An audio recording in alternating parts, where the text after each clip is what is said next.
Kisah sahabat Nabi Ammar bin Yasir. Ammar bin Yasir merupakan sahabat As-Sabiqunal Awwalin, kelompok sahabat yang terdahulu memeluk Islam. Tidak tanggung-tanggung, setelah memeluk Islam, ia berhasil mengajak ibu dan ayahnya memperoleh hidayah yang sama. Ayahnya, Yasir bin Amir adalah perantau dari Yaman yang bersahabat dengan Abu Hujaifah bin Mughirah, dan dinikahkan dengan sahayanya, Sumayyah bin Hayat. Karena mereka ini, Ammar dan kedua orang tuanya, termasuk keluarga miskin, kaum Quraisy menjadikan mereka sebagai sasaran penyiksaan karena pilihan mereka memeluk Islam. Bani Mahzum, tempat mereka berlindung selama ini, sangat marah ketika mengetahui mereka telah murtad dari agama nenek moyangnya. Penyiksaan demi penyiksaan dilakukan tanpa kasihan kepada keluarga ini, tetapi semua itu tidak menambahkan kecuali keimanan dan keyakinan kepada agama barunya, Islam. Dibiarkan di terik matahari padang pasir, didera, disulut dengan api menyala, dan berbagai tindakan mengerikan di luar peri kemanusiaan diberlakukan kepada mereka untuk mengembalikan kepada agama jahiliyahnya, tetapi sia-sia saja. Suatu ketika Rasulullah Shallallahu Alaihi Wasallam mengunjungi mereka bertiga yang sedang disiksa. Beliau mengagumi ketabahan dan kerelaan mereka menerima penderitaan ini demi untuk mempertahankan keislamannya. Ketika Ammar berkata kepada beliau, "Wahai Rasulullah, azab yang kami derita telah sampai pada puncaknya." Nabi Shallallahu Alaihi Wasallam bersabda untuk menenteramkan jiwanya, "Sabarlah wahai keluarga Yasir, tempat yang dijanjikan untuk kalian adalah surga." Ketika Abu Jahal ikut melakukan penyiksaan, ia begitu jengkel dan putus asa terhadap Sumayyah. Seorang budak wanita yang hina, dalam pandangan Abu Jahal dan masyarakat Quraisy saat itu, seperti dirinya, berdiri tegar seakan menantang kesombongan tokoh besar Quraisy tersebut. Karena tidak tertahankan lagi kejengkelannya, Abu Jahal mengambil tombak dan menusuk Sumayyah dari selangkangan hingga tembus ke punggungnya. Jadilah ia syahid pertama dalam Islam.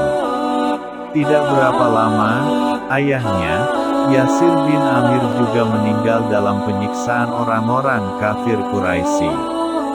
Kematian orang tuanya akibat siksaan tersebut tidak menyebabkan ia berubah pikiran, bahkan makin meneguhkan pendiriannya.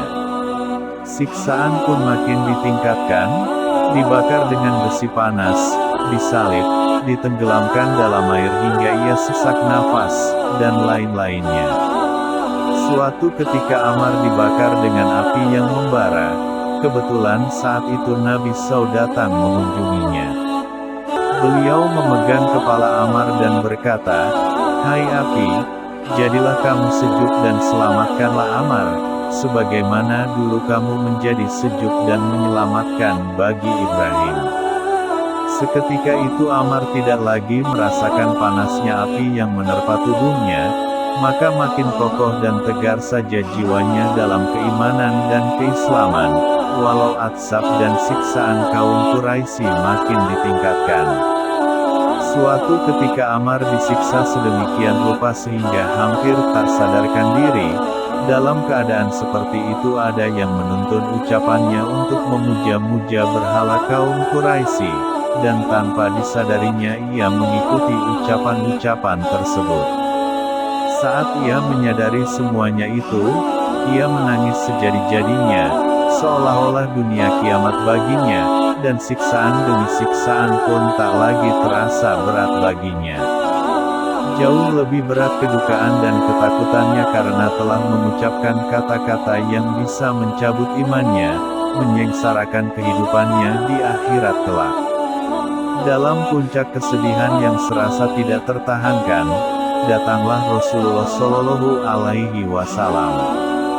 Beliau memang telah mendengar berita tentang apa yang diucapkan oleh Ammar, dan atas peristiwa tersebut, turunlah surah An-Nahl ayat 106. Beliau datang sendiri menemui Ammar.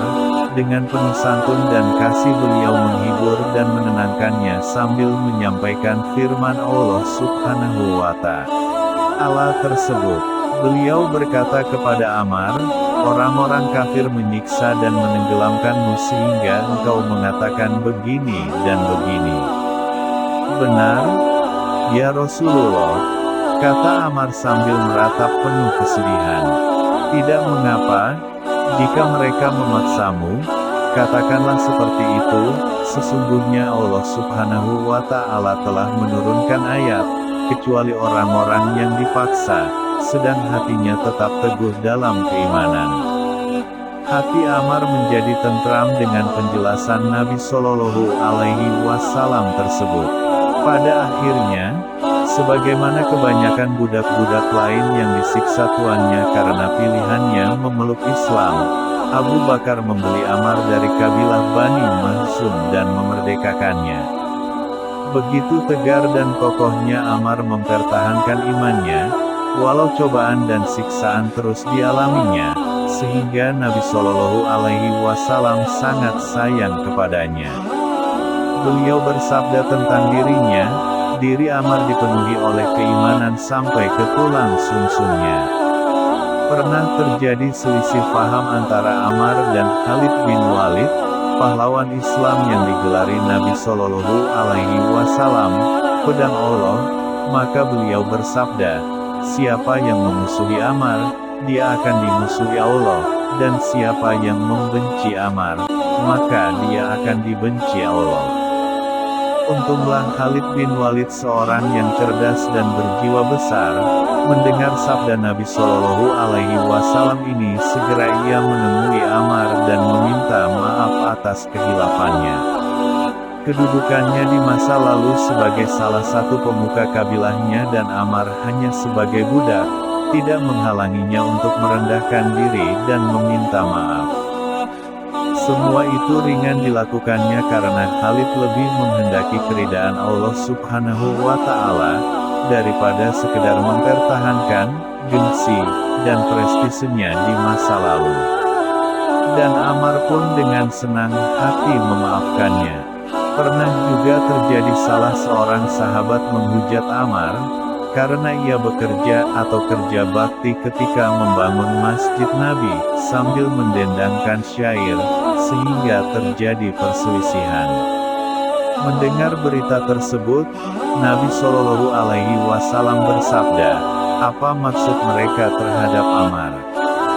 Diserunya mereka ke dalam surga, sedang mereka mengajaknya ke dalam neraka. Sungguh, Ammar adalah biji mataku sendiri."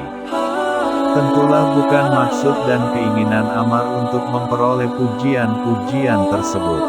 Bahkan sesungguhnya ia adalah seorang yang pendiam, tidak banyak bicara.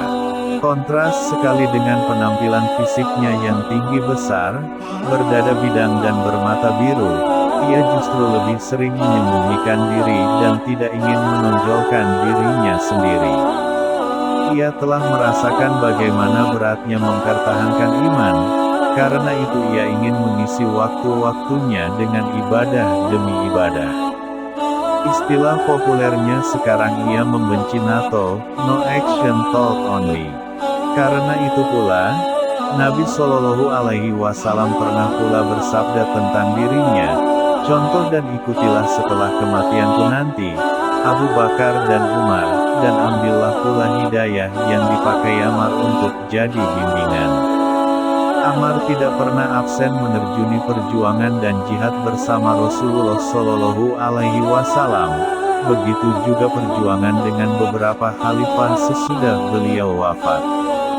Dalam Perang Yamamah, pertempuran melawan pasukan Nabi palsu, Musailamah Al-Kadzab, ketika kaum muslimin porak-poranda dan ada yang melarikan diri. Ammar berdiri di atas sebuah batu dan berseru keras, "Wahai kaum muslimin, apakah kalian ingin lari dari jannah? Aku adalah Ammar bin Yasir, apakah kalian melarikan diri dari jannah? Marilah bersamaku." Saat itu kondisi Ammar sendiri juga terluka, bahkan telinganya hampir putus dan tergantung terkena sabetan pedang musuh. Mendengar seruan Ammar tersebut, mereka berkumpul kembali untuk menyusun kekuatan dan bersama Ammar mereka kembali menahan gempuran pasukan musuh. Pada masa Khalifah Umar, Ammar diangkat sebagai Amir, wali negeri. Di Kufah dan wazirnya adalah Abdullah bin Mas'ud. Jabatan tersebut tidaklah menambah kecuali zuhud, kesalehan dan juga kerendahan hatinya. Ia tak segan membeli sayur di pasar kemudian memanggulnya sendiri. Dan sebagaimana yang dilakukan Salman Al-Farisi, setelah menerima gaji tunjangannya sebagai Amir, ia membagi-bagikan semuanya kepada fakir miskin dan orang-orang yang membutuhkan. Untuk menunjang kebutuhan hidupnya, ia membuat bakul dan keranjang dari daun kurma dan menjualnya ke pasar.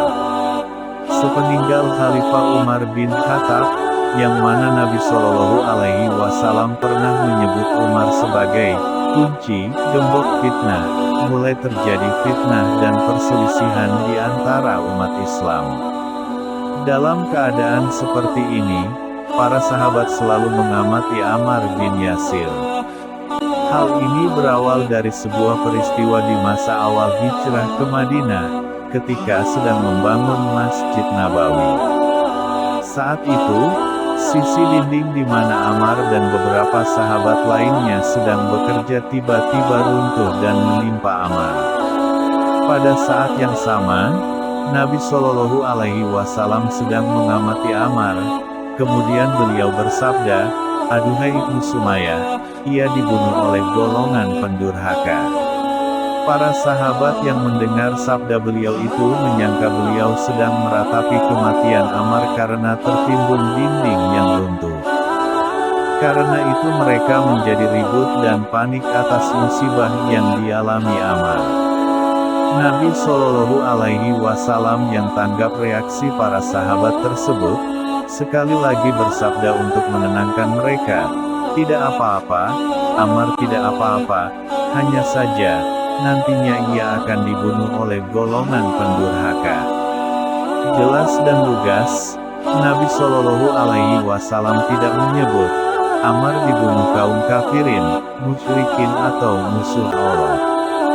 Tetapi beliau menyebutnya, kaum golongan pendurhaka, fi'atul baghiyah, masih kaum muslimin, tetapi mereka yang durhaka dan menyalahi ajaran Islam. Seperti halnya anak yang durhaka kepada orang tuanya, ia tidak menjadi kafir, tetapi berdosa besar dan terancam laknat Allah, kecuali jika Allah mengampuninya. Fitnah makin memuncak ketika Khalifah Utsman terbunuh. Para sahabat utama Nabi Shallallahu Alaihi Wasallam yang masih hidup dan mayoritas umat Islam lainnya membayat Ali bin Abi Thalib sebagai khalifah pengganti Utsman bin Affan. Tetapi Muawiyah dan masyarakat Syam pada umumnya menolak untuk membayat Ali, bahkan ia yang sebelumnya hanya gubernur yang membawahi wilayah Syam, mengangkat dirinya sendiri sebagai khalifah menggantikan Khalifah Utsman, yang memang masih kerabat dekatnya. Dengan dalih menuntut balas kematian Utsman bin Affan, Muawiyah menggalang dukungan untuk mengukuhkan jabatannya tersebut. Dalam situasi konflik seperti ini, beberapa sahabat sempat mendukung Muawiyah, sebagian besar lainnya mendukung Ali bin Abi Thalib, dan ada juga sekelompok kecil sahabat yang abstain, tidak memihak keduanya, dan tidak ingin terjatuh pada perselisihan tersebut.